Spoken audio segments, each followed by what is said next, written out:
পাহাড়,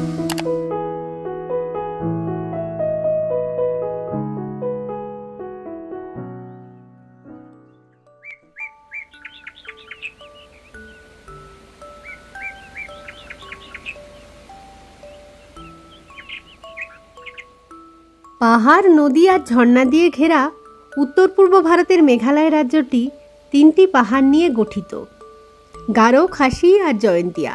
এর মধ্যে 3টে পাহাড়েই কিন্তু প্রাকৃতিক সৌন্দর্য, এ বলে আমায় দেখ তো ও বলে আমায় দেখ। প্রত্যেকটা পাহাড়েরই আবার পূর্ব আর পশ্চিম দুটো করে ভাগ রয়েছে। তো এই যে আমরা শিলং বা চেরাপুঞ্জি এই জায়গাগুলোর নাম শুনি না, তো এগুলো সব কিছুই কিন্তু পূর্ব খাসি পাহাড়ে অবস্থিত। পৃথিবীর মধ্যে সবচেয়ে বেশি বৃষ্টিপাত তো হয় এই চেরাপুঞ্জিতেই, যে শহরটার প্রতিটা কোনায় লুকিয়ে আছে ছোট বড় অজস্র ঝর্ণা বা জলপ্রপাত। সত্যি কথা বলতে কি, সারা বছরই কিন্তু এই ঝর্ণা বা জলপ্রপাতগুলোতে কম বেশি জল তো থাকি, তবে আসল রূপ এদের দেখতে গেলে কিন্তু চলে আসতে হবে বর্ষাকালে। আমি বসে গেছি এখানে, আজকে আর উঠবো না এখান থেকে। মানে এই জায়গাটাতেই থাকতে চাই, এত ভালো জায়গা ছেড়ে কেউ বাড়ি ঠাড়ি ফেরে নাকি বেকার। কি সুন্দর যে লাগছে, মানে অসাধারণ বর্ষাকালে আসাটা, মানে টোটালি সার্থক। সকলকে সুপ্রভাত জানিয়েই চলো তাহলে এই ভিডিওটা শুরু করে দিই। আশা করি সকলে খুব ভালো আছো, আর আমরাও বেশ ভালোই আছি। তো একটু আগে যেটা বলছিলাম যে চেরাপুঞ্জি সবচেয়ে বেশি সুন্দর লাগে এই বর্ষাকালে, তবে অনেকেরই এই বর্ষার মধ্যে ছাতা মাথায় দিয়ে ঘুরে বেড়াতে তো ভালো লাগে না। সেক্ষেত্রে তো আমি বলবো যে বর্ষাটা জাস্ট শেষ হলে এদিকে ঘুরতে আসতে, মানে হচ্ছে ওই ধরো আগস্ট মাসের শেষ থেকে নভেম্বর অবধি বেশ ভালো সময়। ওই সময়টায় ওয়াটারফলসগুলোতে তো জল থাকবেই, তার সাথে উপরই পাওনা হবে নিবিড় একটা সবুজ প্রকৃতি, আর চুনা পাথরের যে সমস্ত অদ্ভুত গুহাগুলো আছে না এদিকে, সেগুলোও একটা আলাদা মায়াবী রূপ নিয়ে নেয়।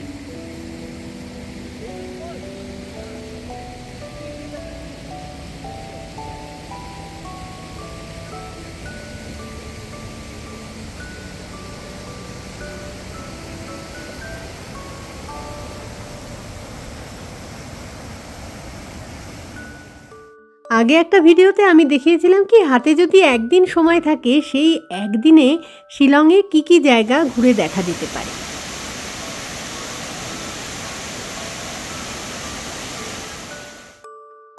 তো সেই কারণে প্রথমে চলে গেছিলাম মেঘালয় ট্যুরিজমের অফিসে, কারণ ওদের বিভিন্ন রকমের কন্ডাক্টেড ট্যুর তো রয়েছে, তার ফলে ওদের কাছে চার্টও সুন্দরভাবে প্রিপেয়ার্ড রয়েছে যে কোনটার পরে কোনটা যেতে হবে এবং কতক্ষণ সময় সেই জায়গাটায় মানে দাঁড়াতে হবে, তাহলে ভালোভাবে পুরো জায়গাটা এক্সপ্লোর করা যাবে। সেদিন শিলংয়ের সাথে সাথে চেরাপুঞ্জি ঘোরার আইডিয়াটাও ট্যুরিজম অফিস থেকেই জোগাড় করে নিয়ে নিজেরা বেরিয়ে পড়েছিলাম চেরাপুঞ্জির উদ্দেশ্যে। তো যাই হোক, শিলং থেকে চেরাপুঞ্জির ডিস্টেন্স হচ্ছে 54 কিলোমিটার, আর রাস্তার কন্ডিশনও বেশ ভালো, আর তার সাথে রাস্তার আশেপাশে যে প্রাকৃতিক সৌন্দর্যটা দেখা যায় সেটা তো এক কথায় অসাধারণ।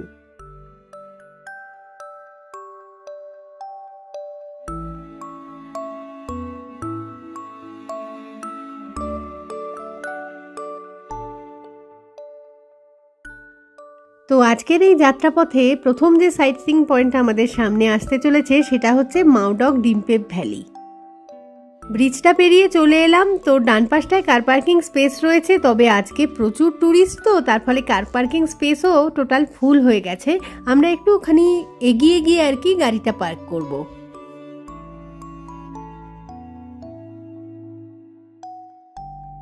এটাই হচ্ছে মাও ডক ডিম্পেপ ভ্যালি ভিউ পয়েন্ট, যেখান থেকে ভ্যালিটার সৌন্দর্য দারুণ সুন্দরভাবে দেখতে পাওয়া যায়।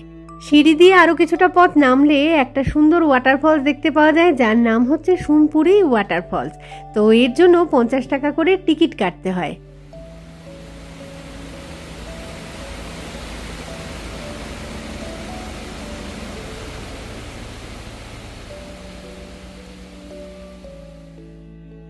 আমরা এগিয়ে চললাম পরবর্তী গন্তব্যের দিকে, আর রাস্তার বাঁ পাশের যে ভ্যালিটা সেটা কিছুটা পথ অন্তত আমাদের সাথে সাথেই এগোতে থাকবে।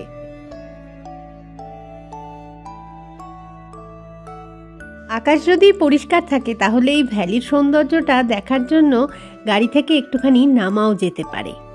তবে বর্ষাকালে কিন্তু এই জায়গা বেশিরভাগ দিনই একেবারে মেঘে ঢাকা থাকে।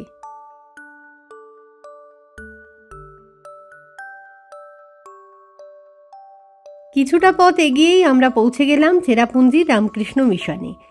এই রামকৃষ্ণ মিশন এখানে প্রতিষ্ঠা হয়েছিল 1931 সালে। ভিতরে একটা মিউজিয়াম রয়েছে, আবার একটা মন্দিরও রয়েছে। 1924 সালে সিলেট থেকে এখানে এসে কেতকী মহারাজ খাসি পাহাড়ের সেলা গ্রামে একটি স্কুল আর একটি স্বাস্থ্যকেন্দ্র স্থাপন করেন। ধীরে ধীরে কাজের অগ্রগতির সাথে 1931 সালে এখানে একটি আশ্রম সাথে একটি স্কুলও প্রতিষ্ঠা হয়। এখানে যে একটি মন্দির এবং মিউজিয়াম রয়েছে সেটার ভিতরে কিন্তু ছবি তুলতে একেবারেই অ্যালাউ করে না, ফলে বাইরেটাই দেখাতে পাচ্ছি, ভিতরটা আর দেখাতে পারলাম না। আরেকটা জিনিস বলার মতন যে প্রতি রবিবার কিন্তু ট্যুরিস্টদের জন্য রামকৃষ্ণ মিশন বন্ধ থাকে। প্রায় 100 বছরের বেশি সময় ধরে এই দুর্গম পার্বত্য এলাকায় উপজাতিদের সেবায় রামকৃষ্ণ মিশন যেভাবে কাজ করে চলেছে সেটা সত্যিই এক কথায় ভীষণভাবেই প্রশংসনীয়।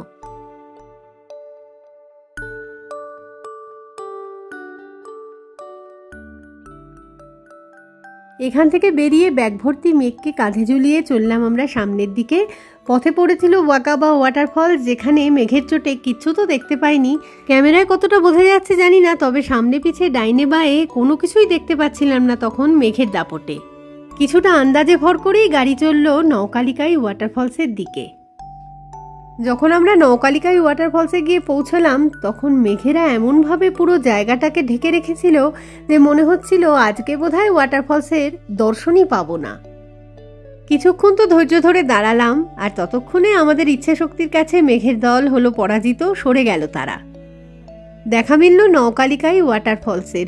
কত উঁচু থেকে ওয়াটারফলসটা নিচ অব্দি আসছে নেমে। অপূর্ব সে এক মায়াবী দৃশ্য দেখতে দেখতেই আমরা সঞ্চয় করলাম অনন্য এক অভিজ্ঞতা। জায়গাটা তো ছেড়ে আসতে মনই চাইছিল না, আরও বেশ কিছুক্ষণ সময় ওখানে থাকতে ইচ্ছে করছিল, কিন্তু ওই যে প্রথমে মেঘটা সরতে সরতেই এত সময় নিয়ে নিল যে আর দাঁড়ানো গেল না। এরপরে আমরা চললাম 7 সিস্টার ওয়াটারফলসের দিকে। পথেই পড়েছিল ইকো পার্ক, যেটা একটা সাইট সিইং পয়েন্টই, তবে এই মুহূর্তে সেখানে আমরা নামিনি। আর ইকো পার্কের মধ্যে যে মিসিং ফলস রয়েছে সেটাই হচ্ছে এই 7 সিস্টার ওয়াটারফলসের উৎস। মোটামুটি ভরা বর্ষার সময়টায়, মানে জুন থেকে ধরো সেপ্টেম্বর মাস অবধি এই ওয়াটারফলসে জল দেখতে পাওয়া যায়। বাকি সময়টা কিন্তু খুব একটা জল থাকেই না বললে চলে। এই সময় ওই বর্ষার জল পেয়েই ওয়াটারফলসে প্রচুর জল রয়েছে, আর আশপাশটাও দারুণ সুন্দর সবুজ হয়ে উঠেছে। একটা জিনিস বলার মতো যে মেঘালয় সমস্ত ওয়াটারফলসেই কিন্তু পার হেড 50 টাকা করে এন্ট্রি ফি, আর কার পার্কিং চার্জও ওই 50 টাকা মতনই নেয়। তো যাই হোক, এখন আমাদের নেক্সট গন্তব্য কোহরামহা, যেখানে রয়েছে ন্যাচারাল শিবলিঙ্গ। এই জায়গাটাও ভীষণ সুন্দর। জায়গাটার নাম হচ্ছে কোহরামহা বা মট্রপ। ওয়েদার ক্লিয়ার থাকলে এখান থেকে বাংলাদেশের সিলেট এরিয়াটা দারুণ সুন্দরভাবে দেখতে পাওয়া যায়। এখানের পাথরের স্ট্রাকচারগুলো একটুখানি ডিফারেন্ট, তার মধ্যে এই বড় পাথরটার শেপটা এমনই সুন্দর যে এটাকে ন্যাচারাল শিবলিঙ্গ বলে কল্পনা করা হয়। হিন্দু ধর্মশাস্ত্র অনুযায়ী শিবের জটা থেকেই গঙ্গার উৎপত্তি হয়। এখানেও ঠিক সেরকমই ন্যাচারাল শিবলিঙ্গের আশেপাশ দিয়ে বয়ে যাচ্ছে অনেকগুলো জলের ধারা। বর্ষার জল পেয়ে তারা যেন একেবারে ফুলে ফেপে উঠেছে এখন।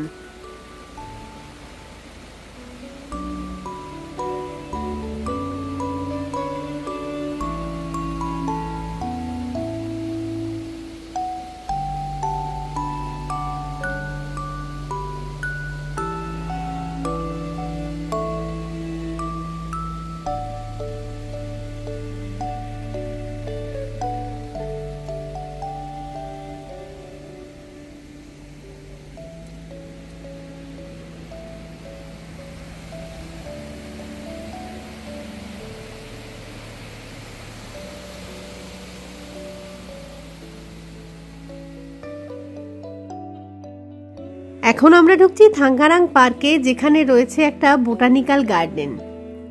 সেই জন্য ভিতরে ঢোকা মাত্রই চোখে পড়বে প্রচুর গাছপালা। এছাড়াও এখান থেকে একটা খুব সুন্দর ওয়াটারফলস চোখে পড়ে, যেটার নাম হচ্ছে কিন্ডেম ওয়াটারফলস। ভীষণই ওয়েল মেনটেন্ড একটা পার্ক, আর এখানে বাচ্চাদের খেলাধুলো করার জন্য কিন্তু প্রচুর জায়গাও রয়েছে। এছাড়া স্লিপ, দোলনা, ঢেকি এগুলোও রয়েছে। ওয়েদার ক্লিয়ার থাকলে এখান থেকেও বাংলাদেশ ভিউটা খুব সুন্দরভাবে দেখা যায়। আরেকটা ইম্পর্টেন্ট কথা হচ্ছে যে এই পার্ক কিন্তু বুধবার দিন বন্ধ থাকে, আর সপ্তাহের বাকি দিনগুলো ভিতরে ঢুকতে গেলে টিকিট লাগে বড়দের জন্য পার হেড 10 টাকা করে, আর ছোটদের পার হেড 5 টাকা করে। কখনো মেঘ, কখনো বা বৃষ্টি, এগুলো উপভোগ করতে করতেই পার্ক দর্শন তো শেষ হলো। এবার এই পথেই ঢুকেছিলাম ভিতরে, তো এই পথেই যাব বেরিয়ে। তো এই গেটের আশেপাশে ছোটোখাটো অনেকগুলো দোকানপাট রয়েছে, যেখানে টুকটাক খাওয়া দাওয়ারের জিনিসও পাওয়া যাচ্ছে, আবার মেঘালয়ের বিখ্যাত যে হ্যান্ডিক্রাফট প্রোডাক্টগুলো সেগুলোও কিন্তু পাওয়া যাচ্ছে। তো ইচ্ছে থাকলে একটু দরাদরি করে কেনাকাটা করা যেতেই পারে। আমাদের পরবর্তী গন্তব্য হচ্ছে মৌসুমাই কেভ। তো কেভ ব্যাপারটা আমার কাছে যে ভীষণই একটা পছন্দের ব্যাপার এমনটা নয়, কারণ হচ্ছে যতই সাহস নিয়ে ভিতরটায় যাই না কেন, একটা টাইমের পরে ঠিকই মনের মধ্যে একটা গা ছমছমে ভাব সৃষ্টি হয়ে যায়। এই কেভের ভিতরের স্ট্রাকচারগুলো ন্যাচারাল ওয়েতেই চুনা পাথর দিয়ে তৈরি হয়েছে। 150 মিটার লম্বা এই গুহার এক প্রান্ত দিয়ে তো ঢুকতে হয়, অন্য প্রান্ত দিয়ে বেরিয়ে যেতে হয়। গুহার দেওয়ালে স্ট্যালাকটাইট আর স্ট্যালাকমাইটে তৈরি স্ট্রাকচারগুলো এক কথায় সত্যি অসাধারণ। 2015 সালের রিপোর্ট অনুযায়ী মেঘালয় নাকি টোটাল 1580 খানা গুহার সন্ধান পাওয়া গেছে, যার মধ্যে 980 খানা গুহা এখনো পর্যন্ত আবিষ্কার করা সম্ভব হয়েছে। চুনা পাথরের উপর জল পড়ে পড়ে এই যে স্ট্রাকচারগুলো তৈরি হয়েছে, তার মধ্যে যেগুলো উপর থেকে নিচের দিকে নামছে সেগুলো হচ্ছে স্ট্যালাকটাইট স্ট্রাকচার, আর যেগুলো নিচের দিক থেকে উপরের দিকে যাচ্ছে সেগুলো হচ্ছে স্ট্যালাকমাইট।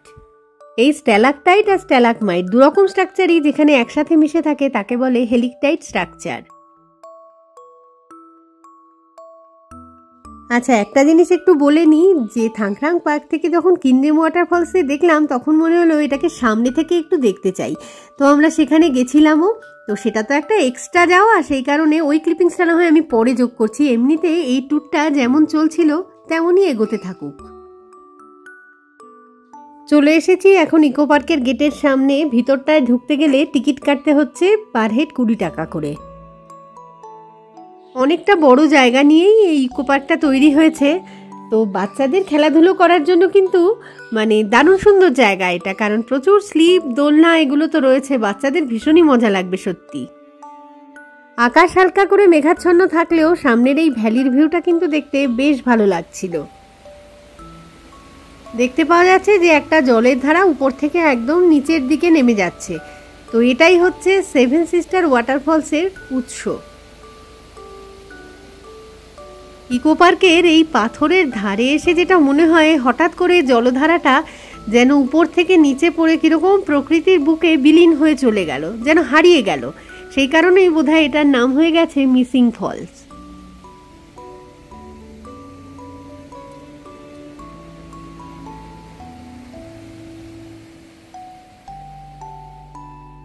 তো যাই হোক, চেরাপুঞ্জি ঘুরতে গিয়ে একদিনে যে 8খানা মেইন পয়েন্ট দেখার ইচ্ছে ছিল সেগুলো দেখা আমাদের কমপ্লিট হয়ে গেছে।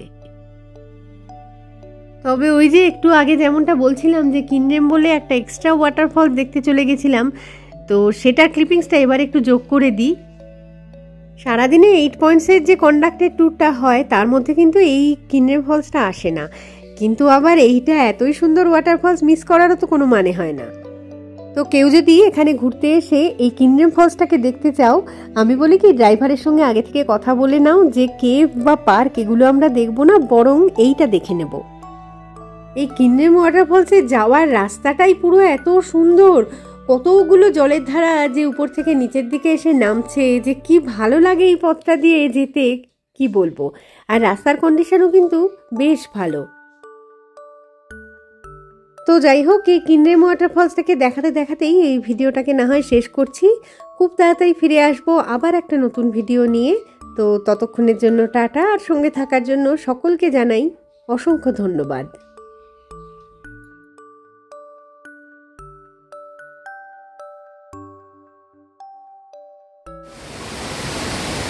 এই যে পেছন দিকে দেখা যাচ্ছে কিনরেম ফলসটা, অসাধারণ সুন্দর জায়গা।